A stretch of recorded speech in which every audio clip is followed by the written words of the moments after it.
Bienvenue sur Maine Public News Connect. Des reportages inédits de la radio publique de Maine sont diffusés chaque semaine en espagnol, en français, en portugais, en somalien et en anglais. Bienvenue à vous sur Maine Public News Connect. Nous sommes aujourd'hui le vendredi 10 février 2023. Je suis Victoire Liwanga et voici en détail les principaux titres de l'actualité de cette semaine. L'année dernière encore, l'État de Maine a enregistré un nouveau record des décès par surdose ou overdose de drogue. L'opioïde synthétique fentanyl continuant à faire ravage dans l'État de Maine. Selon les données non officielles publiées la semaine dernière, 716 personnes sont mortes d'une surdose de drogue au cours de l'année dernière. Et aussi, selon les données compilées par l'État de Maine, le dangereux opioïde synthétique fentanyl ou des drogues similaires ont été détectées dans 79% des décès survenus par overdose l'an dernier. Cela souligne à la fois la prévalence croissante de cette drogue dans l'État de Maine et aussi les dangers qu'elle représente pour les consommateurs. Les efforts visant à construire davantage des logements pour les nouveaux immigrants ont subi un revers cette semaine lorsque le conseil municipal de Portland a voté le report indéfini d'un projet qui aurait permis de créer 48 unités de logements abordables. La municipalité de Portland envisageait de fournir des fonds au groupe de développement local Avesta Housing pour l'aider à acheter le bâtiment et le mettre à la disposition de demandeurs d'asile. Mais Mme Kate Snyder, maire de la ville de Portland, a déclaré qu'Avesta lui avait dit qu'il n'avait pas été en mesure d'obtenir suffisamment de fonds pour rendre le projet réalisable. Signalons qu'en même temps, les autorités locales et les défenseurs de l'immigration s'efforcent de trouver des logements pour les demandeurs d'asile car le financement des abris d'urgence temporaires dans les motels s'achève ce printemps. La semaine dernière, une cinquantaine de personnes se sont réunies à University of Southern Maine à Portland pour apprendre davantage sur les manifestations menées par les femmes en Iran.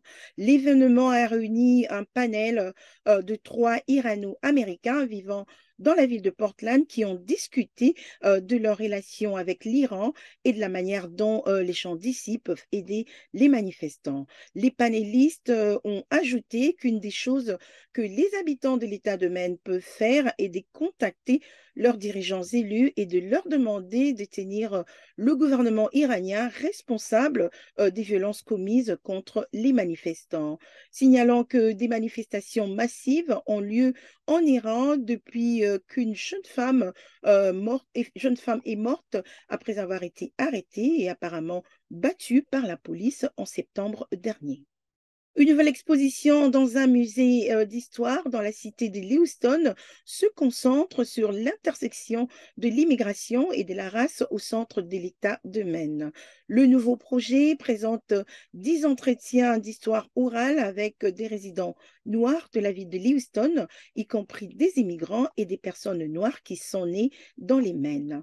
Le professeur Marcel Medford, qui a mené les entretiens, a déclaré que l'un des objectifs était d'explorer la diversité de l'identité noire et d'en apprendre davantage sur la manière dont les gens se rattachent à leur communauté. L'exposition est présentée au Maine Mill, anciennement connu sous le nom de musée LA, jusqu'en décembre. Nous sommes arrivés à la fin de ce bulletin pour Maine Public News Connect. Merci d'avoir été avec nous. Je vous retrouve au prochain numéro. D'ici là, portez-vous bien et passez une excellente fin de semaine. Maine Public News Connect est en partenariat avec des organismes exceptionnels de partout dans le Maine qui s'engagent à fournir un accès aux nouvelles et aux informations importantes pour tous. Nous tenons à remercier tout particulièrement les organismes suivants pour leur soutien et leurs efforts. Maine Immigrant Rights Coalition, Present Maine, les communautés congolaises et angolaises de Maine, Amjambo Africa, Catholic Charities of Maine, Greater Portland Immigrant Welcome Center, Portland Adult Education, Portland City Office of Economic Opportunities, Prosperity Maine, Maine Health Access Foundation, ainsi que l'organisme Maine Humanities Council.